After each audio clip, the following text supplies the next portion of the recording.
Hello friends और स्वागत है आप सबका मेरे चैनल नंबर नेशन पर। इस ट्रांसफर मार्केट में हमें काफी अमेजिंग ट्रांसफर स्टोरीज देखने को मिल रही हैं, लेकिन एक स्टोरी ऐसी है जो सबसे ज्यादा क्रेजी होगी और वो है क्रिस्टियानो रोनाल्डो की ट्रांसफर। तो आज की इस वीडियो में हम डिस्कस करेंगे कि क्यों रोनाल्डो यूवेंटस को छोड़ना चाहते हैं और ये भी इवैल्यूएट करेंगे कि कौन सी टीम रोनाल्डो को साइन कर सकती है। रोनाल्डो के यूवेंटस छोड़ने के पीछे दो मेन रीजन हो सकते हैं। सबसे पहला रीजन है एक न्यू चैलेंज।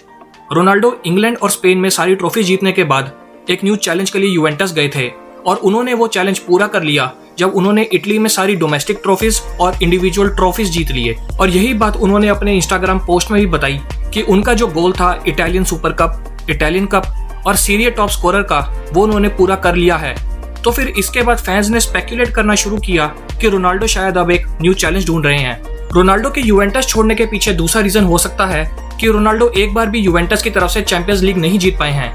ये एक ऐसी ट्रॉफी है जो डिसाइड कर सकती है कि बैलन डोर कौन जीतेगा। रोनाल्डो पिछले 2 बारी से बैलन डोर नहीं जीत पाए हैं और इस साल भी ये अवार्ड मेसी के पास जाता दिख रहा है। अगर ऐसा होता है तो मेसी को रोनाल्डो के ऊपर 7-5 की लीड मिल जाएगी। इन दो रीजंस की वजह से रोनाल्डो यूवेंटस को छोड़ना चाहेंगे, क्योंकि यूवेंटस चैंपियंस लीग की कंटेंडर नहीं है। तो अब देखते हैं कि रोनाल्डो की नेक्स्ट टीम कौन सी हो सकती है।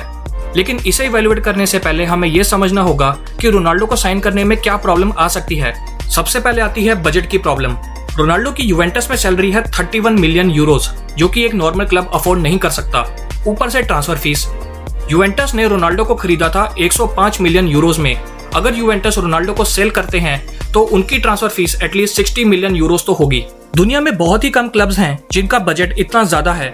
दूसरी प्रॉब्लम है रोनाल्डो की एज। रोनाल्डो की एज है 36 ईयर्स, जिसकी वजह से वो टॉप लेवल पर लॉन्ग टर्म नहीं परफॉर्म कर सकते। अगर कोई क्लब इतना ज्यादा पैसा इन्वेस्ट कर रहा है तो यूजुअली उन्हें कोई ऐसा प्लेयर चाहिए जो एटलीस्ट 5 साल के लिए तो टॉप लेवल पर खेल सके। तो इन प्रॉब्लम्स को देखते हुए मुझे लगता है कि 4 ऐसे क्लब्स हैं जो रोनाल्डो को साइन कर सकते हैं। नंबर 1 पे आती है PSG। PSG और रोनाल्डो दोनों में एक चीज कॉमन है और वो है चैंपियंस लीग जीतने की भूख। इसलिए ये क्लब रोनाल्डो के लिए आइडियल डेस्टिनेशन रहेगा। रोनाल्डो ऑलरेडी 3 लीग्स में ये सारी ट्रॉफी जीत चुके हैं, तो अब उनके पास चांस है फ्रेंच लीग में भी सारी ट्रॉफी जीतने का। ऊपर से PSG का मेन प्लेयर है किलियन एम्बापे, जो रियल मैड्रिड जा सकता है, जिसकी वजह से उन्हें एक स्ट्राइकर की जरूरत पड़ेगी। एम्बापे की ट्रांसफर से PSG को 180 मिलियन यूरोस तक मिल सकते हैं, जिसकी वजह से वो रोनाल्डो को अफोर्ड भी कर पाएंगे। दूसरे नंबर पे आती है मैनचेस्टर यूनाइटेड। जब से रोनाल्डो मैनचेस्टर यूनाइटेड को छोड़ के गए हैं तब से ही रोनाल्डो के घर वापसी के रूमर शुरू हो चुके हैं और हर साल की तरह इस साल भी यूनाइटेड के फैंस को वेट है रोनाल्डो के घर वापसी की। मैनचेस्टर यूनाइटेड दुनिया के सबसे अमीर क्लब्स में से एक है और वो रोनाल्डो को अफोर्ड भी कर सकते हैं। इसके अलावा मैनचेस्टर यूनाइटेड के पॉल पॉग्बा वापस जाना चाहते हैं यूवेंटस में, तो यूनाइटेड और यूवेंटस आपस में मिलकर रोनाल्डो और पॉग्बा को स्वैप भी कर सकते हैं। ये डील होने के काफी चांसेस हैं, क्योंकि पॉग्बा को यूवेंटस के लिए खेलना पसंद है और रोनाल्डो को यूनाइटेड की तरफ से। तीसरा ऑप्शन है रियल मैड्रिड। ये वो क्लब है जहां पर रोनाल्डो ने सबसे ज्यादा नाम भी कमाया था और सबसे ज्यादा रिकॉर्ड भी ब्रेक करे थे। रोनाल्डो स्पेन में वापस जाकर मेसी से डायरेक्ट कम्पीट कर सकते हैं दुनिया के बेस्ट प्लेयर के टाइटल के लिए। रियल मैड्रिड के पास फंड्स भी हैं रोनाल्डो को खरीदने के लिए, लेकिन रियल मैड्रिड का इंटरेस्ट ज्यादा है किलियन एम्बापे में, तो ये डील होने के चांसेस थोड़े कम हैं। चौथा और लास्ट ऑप्शन है यूएस की मेजर लीग सॉकर। रोनाल्डो ने पहले भी कई बार अमेरिकन लीग में अपना इंटरेस्ट दिखाया है।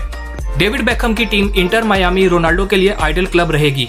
उनके पास पैसा और बेकहम की स्टार अट्रैक्शन दोनों है, लेकिन MLS में जाने का मतलब होगा कि रोनाल्डो अपनी रिटायरमेंट अनाउंस कर रहे हैं, क्योंकि यूरोपियन कॉम्पिटिटिव लीग से बाहर हो जाएंगे और टॉप लेवल फुटबॉल भी नहीं खेलेंगे। वैसे तो रोनाल्डो यूवेंटस की ट्रेनिंग में वापस आ चुके हैं और यूवेंटस के वाइस प्रेसिडेंट पेवेल नेडवेड ने भी कहा है कि रोनाल्डो कहीं नहीं जा रहे। लेकिन ट्रांसफर मार्केट खत्म होने में अभी भी 1 महीना पड़ा है और फुटबॉल की दुनिया में कुछ भी हो सकता है। तो आने वाले दिनों में पता चलेगा कि क्या रोनाल्डो यूवेंटस को छोड़ के जाएंगे या नहीं। आप लोग कमेंट्स में बताएं कि रोनाल्डो का अगला क्लब कौन सा होना चाहिए। अगर आपको ये वीडियो पसंद आई तो इसे लाइक करें और मेरे चैनल को सब्सक्राइब करें।